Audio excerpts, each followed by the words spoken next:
Hello, welcome to Power of 10, a show about design operating at many levels of Zoom, from thoughtful detail through to transformation in organisations, society and the world. My name is Andy Polaine. I'm a design leadership coach, designer, educator and writer. My guest today is author, speaker and advisor Lisa Bennett, who focuses on restoring human capacity in a world of rapid change, uncertainty and unrelenting pressure, something I think we can all recognise right now. Lisa has spent a lifetime studying what helps people rise to great challenges as an award-winning journalist, a mission-driven leader, a storyteller working closely with numerous CEOs, executive directors and university presidents, and as a facilitator, advisor and author who has learned firsthand from top leaders and experts. She's a former Harvard University Fellow, co-author of Ecoliterate with Daniel Goleman, editor of Women Amplified, and author of the forthcoming Savor the World, Why Wonder, Not Worry Will Save Us. Lisa, welcome to Power of 10. Thank you so much, Andy. That was a lovely introduction. Happy to be here. So I've given it a lot away in the introduction, but tell us a little bit about yourself and your journey to where you are now. Sure. I started out as a journalist who wanted to see the world. And early on in my career, I had one really pivotal experience, which was I had been sent out to cover a forest fire.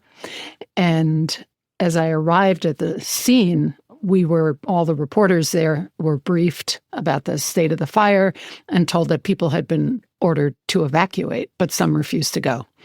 And I became really fascinated with that. What could cause somebody to stay behind when they were up against real threats?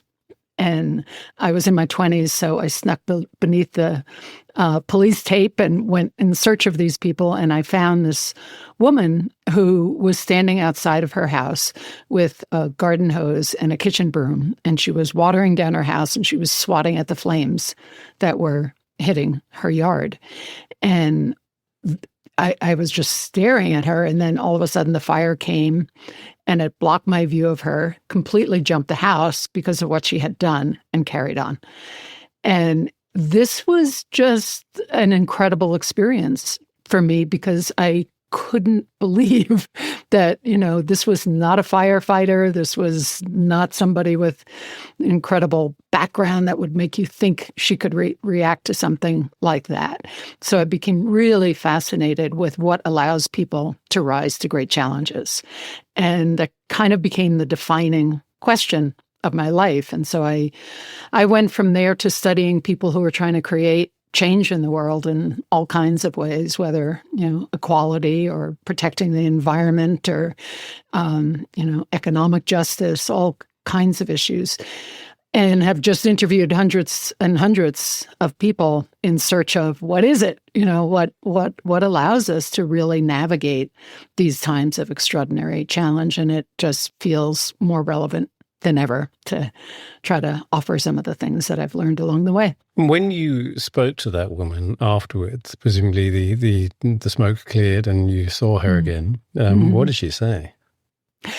In retrospect, I have kicked myself 100 times that I didn't really corner her and ask her a lot. But she said one thing that I never forgot. She said, my husband was, I said, how did you do what you just did? And she said, my husband is at work, my children are at school, I did what I had to do. And it was so simple, right?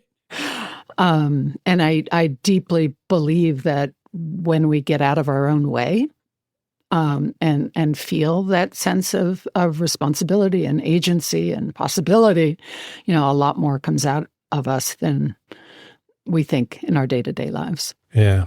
I used to live in Australia and I know, I've seen so many accounts and videos of people's houses being destroyed and some then flukily just, the fire went around it and some of the people doing exactly what you're saying, just hosing the place down. And not advisable generally, I feel like we have to say these days. But yes, okay, all right. But I think, the other thing is I always find it fascinating is that, it's the classic question of what would you save if you knew your house was about to get burnt down? And, one of the ones, I don't know what it is now, but one of the ones was photographs, right? When now they're all sort of digital, but you probably would, use your photographs and some documents and and the pets.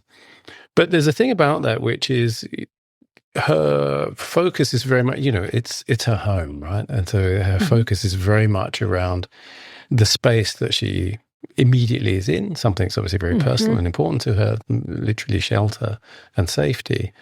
And in that moment, she's focused on, that whole idea of the kind of sphere of control and the sphere of concern. She's really then in that little Venn diagram is right in the middle there. And that's the thing she's focused on. You've talked about in your newsletter, in your book, this idea of how modern life asks us to live at an inhuman scale and what that does to our agency. So in that moment, she obviously felt great agency. Tell me a bit more about that idea there. Yeah, that really does cut to the heart of it. I think that we are living in times that really undercut our sense of agency. For what you're honing in on right away, right? So she felt within this sphere of influence, we are exposed to so much that feels completely beyond us. And so what I've been exploring is, what are the external conditions that we're all aware of, whether or not people are engaged in them as professionals or activists, and then how do those external conditions affect us internally? So what I've found is, like, if you scan what we know is going on around us, well, we know crises appear to be happening everywhere all at once. We know change is happening faster than we can keep up with. We know uncertainty has become the only certainty. And we're facing really complex problems in our age that have no simple answers, right? So that's like the terrain, what people call the polycrisis. And I think, what is so important, or at least so fascinating to me, is to look at what does that do to us, to our sense of agency, but also to our sense of aliveness, and the way I see it is that this destabilized world is actually destabilizing us, that there's this constant undercurrent of overwhelm, and we're kind of forced into reactivity, right? This happened, this happened, this happened. And, perhaps one of the most salient things that I learned really with my work with Daniel Goleman was, we are wired to care as social human beings, but we are not wired to care at this scale. We're just simply not. And so there's a shutting down that tends to happen. And I don't think that that's just about, the practical decisions that people make, like, I cannot take in this much news, right? That's often a very wise action, that kind of shutting down to set your own boundaries. But the shutting down that I think is more concerning is a shutting down to a sense of possibility. When we feel daunted, it becomes much more difficult to see possibility and to see how we can make a difference in our small circle. None of us are going to solve the great big problems on our own. Yeah. But you're having a thought.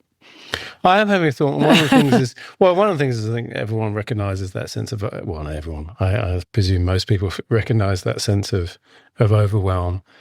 And, I know several people have said, I've just deleted all the news apps off my phone. If there's anything important, I'll hear about it. And yet there's another side of me that's like, but I want to kind of keep across events, and I don't want to just be ignorant and all that. At the same time, there's a tension there. But one of the things that strikes me always is about I think you've talked about this too, right? It's about the speed of things. Right? So if we had, bad things are going on. I don't really believe in the whole VUCA thing, actually. Well, I can't remember everything. I always forget what it stands for. It's volatile, uncertain, something else. Because the world has always been really volatile and the world has always been very uncertain. But I think the speed of the communications about it is part of the problem. I mean, I catch myself reading, Trump news and stuff, and I'm like, oh God, Sorry. And part of why you're responsible for it. All Americans are responsible for. No, but part of it is, I'm obviously concerned, and some of it does directly affect me, if there's a global thing. And then a lot of the times I think, why do I care about what the president in a country I don't even live in is doing? Right. And in times gone past, I would have read it in the newspaper a day later maybe. And in times before that, would have found out about it days, weeks, maybe months even later, or not at all. And so there's this kind of pace of, I don't know if it's a pace of being able to digest it, if it's the sort of bombardment of it, because you don't just hear it once from one source, but you hear it all over the place. That gives that sense of overwhelm. I mean, you've looked into this, and you've looked into some of the research about it. So what have you found out?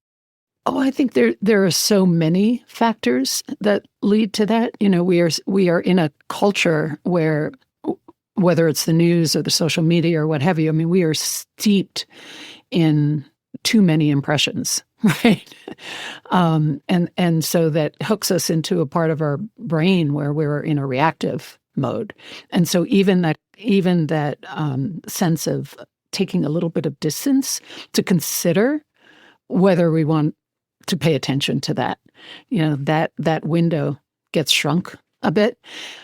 I think to your point about, yes, we've always lived in, people have always faced great crises. People have always faced great uncertainty. Life is uncertain. Life is change. We know all of that. And this is different because we are still a global economy, right? We're a global world. We are interconnected. So what the president of the United States does has an effect on a lot of people, right? So, yeah. I mean, your sort of thesis on this, which I'd love, I'm going to do a poor summary of it, but I'd love to for you to expand on it in Savor the World, is it's not sort of shutting off your attention, it's redirecting it, right? I would say in a different kind of direction. Can you talk more about about the book and what your intention behind it is? I would love to. So, in my journey of exploring how people rise to challenges and all of that, I of course tried to be one of those people as well, and so felt like I had this mantle of, I'm going to save the world in whatever little way I can. And it's interesting, I think, because it's been 56 years since that phrase came into our culture here in the United States around Earth Day, right? Save the world. And so basically that's covered my lifetime. And, many people have kind of lived with that, right? How many campaigns have there been over the years of save the whale, save the bees, save the rainforest, save the oceans? And this is kind of the waters that we're swimming in, is this sense of the world needs saving, right? All these crises that we're talking about. Well, we are caring people. So if we know all these bad things are going on, we do want to do something. And what I eventually learned was that led to complete depletion. What I have seen is that there's a journey that I went through and many other people go through where we sort of start out in life loving life, right? Yeah. And then when you love life, whatever aspect of it is, and you see that, whatever aspect it is that speaks to you, and you see that threatened or at risk in some way, whether, it's a child, right? You worry about the future for the child, or it's a part of the natural world you love, or it's a sense of principles, about how you think life should be, and you see that threatened, then we tend to go into this, what are we going to do? How are we going to try to save that thing that we love or that person that we love? And so I became completely obsessed with it when I had young children, and I became hooked by the threats of climate change. And I thought, I'm going to do everything possible, because this is the most important thing I can do, is try to do everything I can so that I'm not, leaving my children this world as it is. And of course, it didn't work. You didn't save the world. I did not. Wow. And In retrospect, I saw how delusional that was, but it led, it really led to a sense of depletion. And so ultimately, I came to this place of realizing that if I accepted that things were as they were, and I wasn't always fighting it, I had a different experience of relating to all of these issues. And I think the how we relate to all these issues is so important. So my light bulb moment was, there was a quote by E.B. White that had long spoken to me, where he wrote, he didn't write it, he said it in an interview in 1969, also tumultuous times, where he said, I arise in the morning torn between a desire to save the world and to savor it. This makes it hard to plan the day. And I lived with this quote for years. And then one morning I just woke up and I thought, wait a minute, I've been focusing on the saving part. And I see where that led me. What about the savoring part? How do we lose that along the way? And what happens when we reconnect with it? And so that's the focus of my work. That's what I'm really, really excited about now, because as you said, it's about bringing that back in, right? It's changing the balance of how we look at things. So if we are bombarded with bad news all the time, I think it is on us to counter that so that we are not simply left depleted. So this feels like a practice, and I can see the relationship between Zen and mindfulness and all of those things. How does it work in practice for you? Can you give me an example of the kind of thing that you would do? Sure. So, a lot of it is really simple. And it's funny, I feel like some people come to this idea of savoring the world, which I think we should define, right? Because there is a body of research about it, and it's really about pausing, right? It's about creating a bit of space for that which is good, that which replenishes us. It grew out of a body of research where the idea was, Fred Bryant, who is an emeritus professor at Loyola University, was interested in depression. And so he started studying coping as a counter to depression. But that only gets you, what he realized was that only gets you to a baseline, right? It doesn't elevate things. And what elevates things is the savoring. It's connecting to those feelings of appreciation. And there are many ways that this can be done. I walk my dog every morning in the woods, and I have tried recently to start putting words to it. Like I pull out my phone and I try to capture what I'm feeling. And there's something about just giving ourselves space, and looking at, it sounds so silly, it sounds so hokey. And I think that's why some people avoid this kind of topic. But, look, I walk past this stream where beavers have been creating new waterways, and I've seen how that's evolved over the years, and I love it, and so just creating space for that kind of experience. There are a million different ways, but that's one I experience every morning. I get the sense, tell me if I'm wrong about this, I'm reading this, when you say, it sounds so hokey, but I get the sense almost a little bit of an embarrassment about this, that this is kind of, what's behind this? Because I can hear it and I think, I completely understand it, but and I'm not just sort of pinning it on you personally, but I think everyone has a bit of if you said, well, what did you do today? I go, well, you know what, I went for a walk and I sat down in the grass and watched some ants and sniffed the flowers.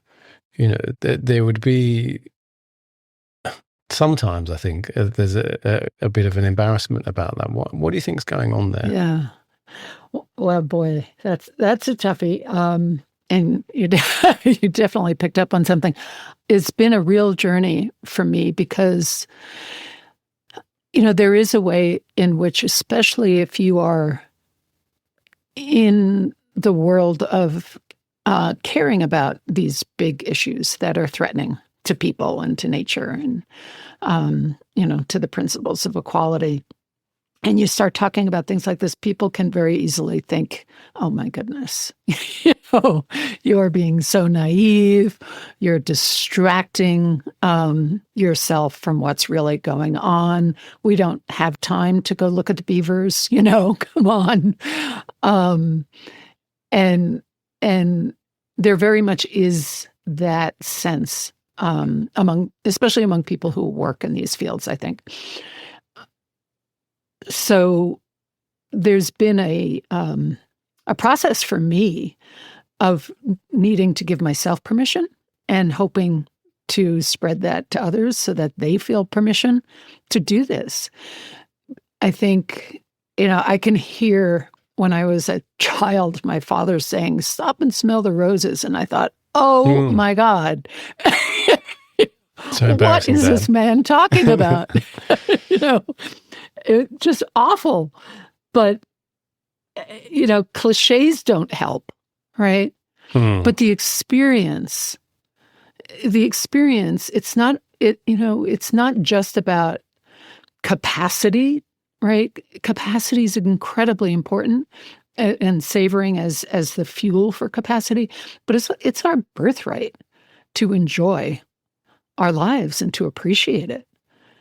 And I firmly believe that it's our birthright to savor the world, and that when we live in these times in which we're so relentlessly exposed to the challenges, it can be easy to forget that we are passing through.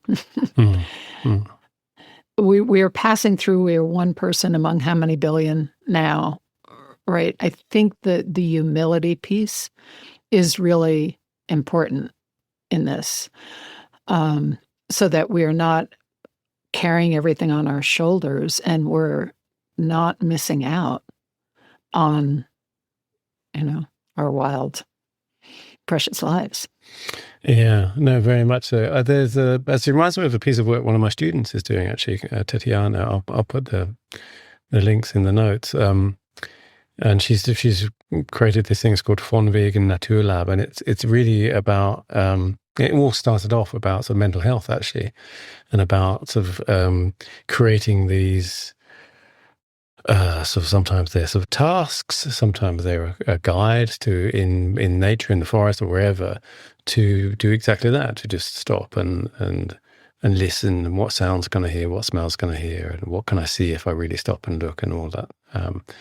And as a kind of mental reset. She's got a whole bunch of really nice little videos she started doing, actually, on LinkedIn too. There's a thing that strikes me about this. We were talking about this idea of agency at the beginning, and the woman with her house, and there's this expression of shouting at the wind, right? There are some things you just can't control, and you're shouting at the wind just gets you irate, but the wind doesn't care.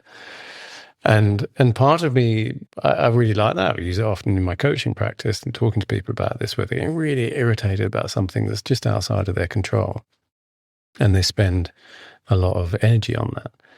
And often at the expense of the things that are in their control. And that seems to be a sort of important extra to that, because, the woman who saved her house is kind of shouting at the fire, right, on the one hand, but actually she's sort of doing something that's within her control and ultimately saved her house. It strikes me that there's a part of the message is, we deplete ourselves and use our energy up on a whole bunch of stuff that is overwhelming and we're seeing in the world, and we're trying to save the world. And because we deplete ourselves, we don't have the energy to tend to the things closer within our hearth and home. Right? Beautifully put. But also there's a thing there, certainly a thing I think I've learned through teaching, and probably you have through your work as a writer and a journalist, is that there's also a ripple effect aspect to this that feels to me quite important, that it's not just, well, I'm, pull the ladder up, I'm okay, I've got my, because that's the sort of billionaire bunker, right? Doomsday bunker thing. There's something else about having created that space for yourself, that it does have an effect on other people. It's not just a kind of selfish act. 100%. I think, yeah, the whole idea of ripple effects is a big one. And it was my, as I mentioned, I started focusing on a lot of these issues as a parent of young children and caring about the world from that perspective, right? And so what I see in retrospect is that I went way out there, trying to control what I couldn't actually control to the extent I thought I could. And that in these times, I think it is so profoundly important what effect we have on people in our circle. And the research, of course, shows that people are more influenced by people in their circle than they are, right, by folks on the world stage. And so how we navigate these times, I think, is really important. Not just what do we do, but what is the sense of presence that we bring to it. And, part of this work that I'm exploring is trying to really give a little sense of perspective, right? So that if we're kind of caught in this story of the world needs saving, and we consider that maybe that's not why we're here, right? Maybe we are here to savor the world, and that then leads to a more natural, balanced way of doing what we can to protect the people and places we love.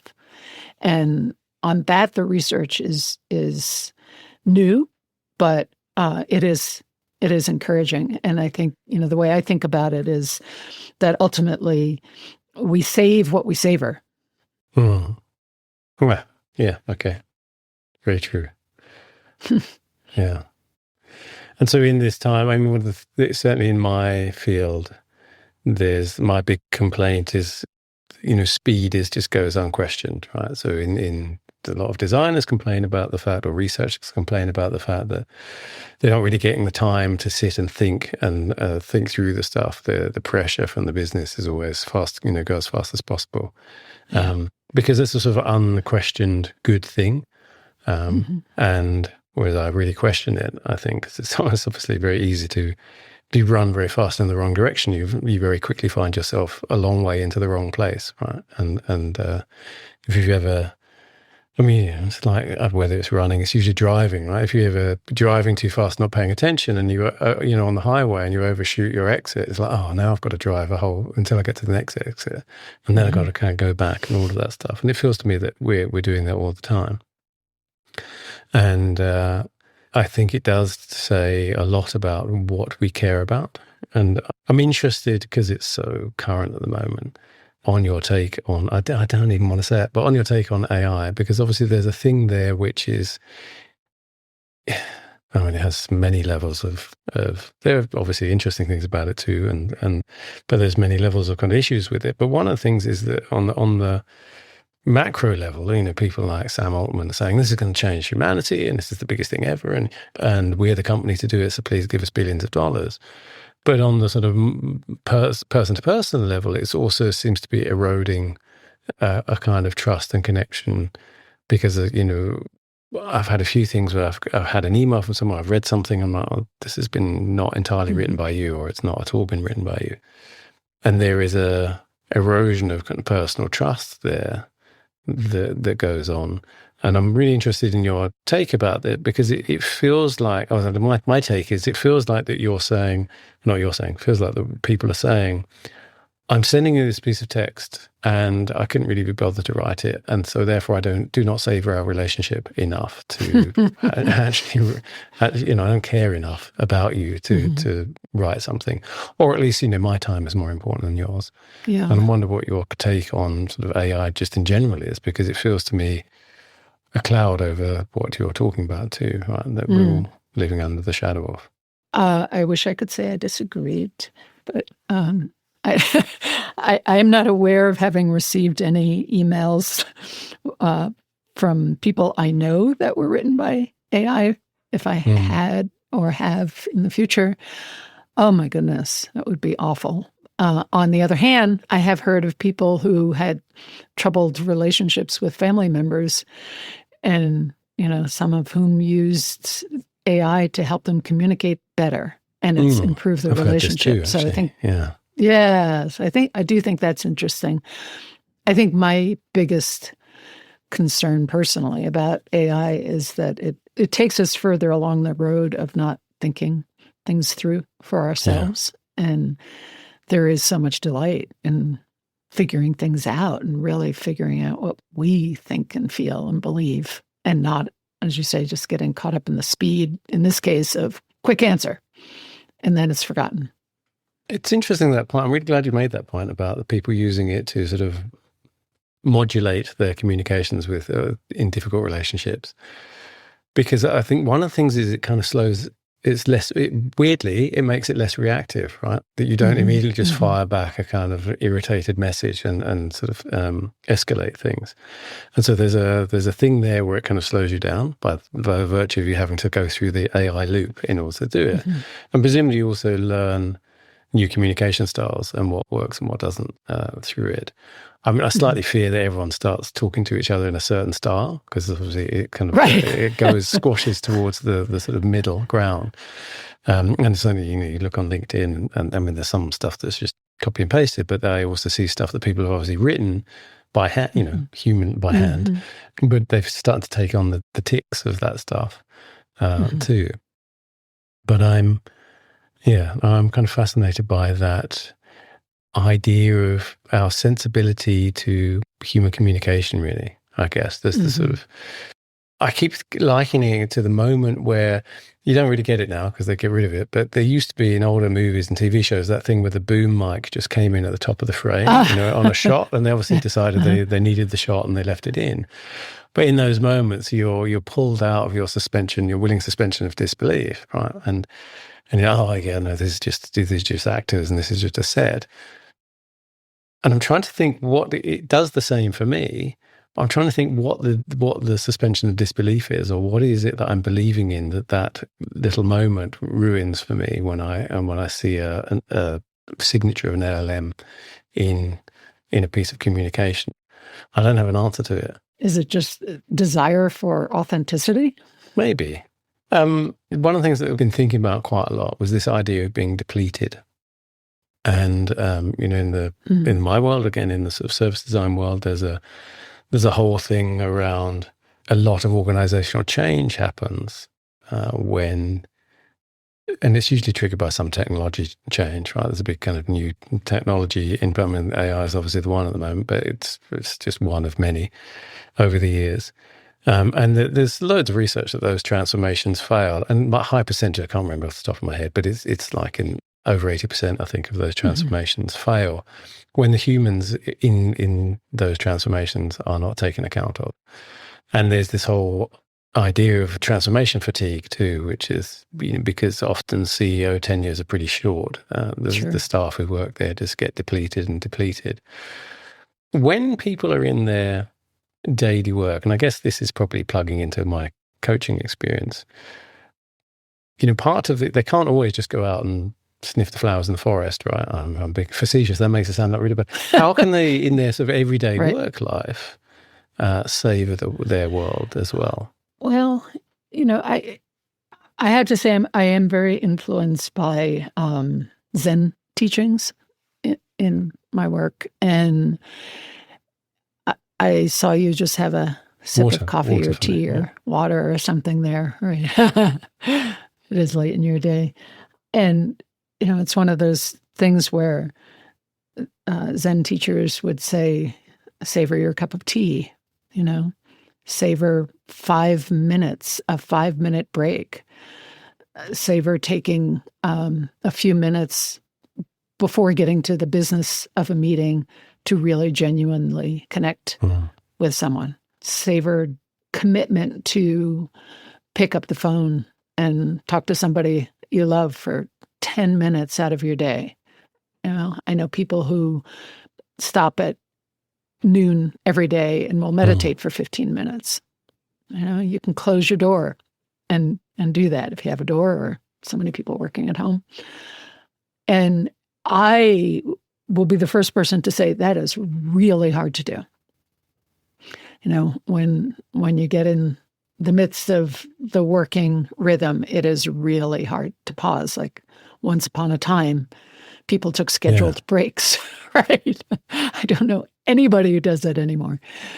But there's this reset that is so important that happens. I mean, I meditate for a brief time most mornings, and how I feel before and after is really, really different. The capacity that I bring because I have taken just a little bit of time to pause. I see things differently. I feel differently. I'm less caught up in being reactive. And so there is this way to go back to what you said earlier about, like, is there a certain sense of embarrassment or something about all of this? I am very painfully aware that people in organizations can think that something like this is all a nice to have. But I do not believe this is a nice to have. I deeply believe it's essential because we know people are burning out like crazy, right? So I think, weaving this kind of theme and practices into the culture of workplaces is what sustains us. Yeah, I totally agree. There's a guy called Stuart Brown. He's done a lot of research and work on play, and my PhD was about this. And he said, the opposite of play is not work; it's depression. And listening to you talking about it, it seems like we have got ourselves into a state where we are embarrassed to be a human instead of a machine. It's a very sad state of affairs. Yes. Can I ask you a question? How does this fit in your life? How do you relate to this theme? And do you practice it? Yeah, I think there's a few things. One is, for me, I've always been a bit like this, and I've always tried to enjoy the details. And I don't know if I'm ADHD or not, but I think there's people who a lot of people in design have an eye for tiny little details and often appreciate it, often get frustrated by it as well. The worst thing is getting into an elevator with a bunch of designers who immediately start complaining about the buttons and stuff. I have a dog, I have a Dachshund, and walking with him every day is something that, because I often take the same route. I think that's one of those things where I see, and I live in a fruit-growing region. There's lots of apple trees and cherry trees. It's been a very lovely kind of few weeks recently because they've all been in blossom. But I noticed the season changing, and I noticed a field that I walked past, and there are the little green shoots. And at some point, it's like the corn is really high, or the trees are laden with fruit, and that is quite so meditative for me. I think one of the important things is taking that same path and seeing over the course of days and weeks the seasonal changes. I think that's one of the ways I do it. One of the things that struck me as you were talking before about things at work is my colleague, actually, Daniela Castellanotto. He's really good at appreciating other people and saying it. And I think that can be a very healthy thing too, is actually take the focus off yourself and say, Lisa, that thing you did, I thought that was really great, or you're really good at this thing. In a genuine way, not in that kind of awful kind of corporate way. That's key. Yes. Can be a really nice thing to do too. And that's perhaps where some of that ripple effect comes in. Yeah. And I wrote a piece not long ago about savoring as a leadership quality for Big Think magazine. And I mean that people who can genuinely see the potential in somebody else or the gifts of somebody else, it's hard for me to think of something that's a more motivating quality in a leader than that. Right? That's a nice thing to end on, because we've come up for time. But there is one final question. The show is named Power of 10 after this Eames film about powers of 10, about the relative size of things in the universe. And it's all about the kind of cadence of lots of space and then lots of stuff and lots of space, regardless of which kind of level of zoom, whether you're microscopic or out in space. And so the last question is always, what one small thing is either overlooked or could be redesigned that would have an outsized effect on the world? Change our story. It's not one small thing, but, if we put the weight down of the sense that the world needs saving and recognize that our birthright, to go back to that, is to savor the world, I think we have a much better chance of saving it. It's interesting, the recent, NASA fly around the moon. They really did savor the world, right? In that moment, too. Yeah, the whole of it. Mm-hmm. And look at the impact that had on people. It really did. It really resonated with people enormously. And yeah. So, when does the book come out? End of the year, November, hopefully. Okay. And where can people find you online? At lisabennetwrites.com, and I'm also on Substack, Savor the World. Okay, cool. Well, thank you so much. Thank you, Andy, for being my guest on Power of 10. What a pleasure. Thank you so much. You have been watching and listening to Power of 10. You can find more about the show on Polaine.com, where you can also check out my leadership coaching practice, online courses, as well as sign up for my irregular newsletter, Doctor's Note. If you have any thoughts, please put them in the comments or get in touch. You'll find me as Andy Polaine on Blue Sky, LinkedIn, YouTube, or my website. All the links are in the show notes. Thanks for listening, and I'll see you next time.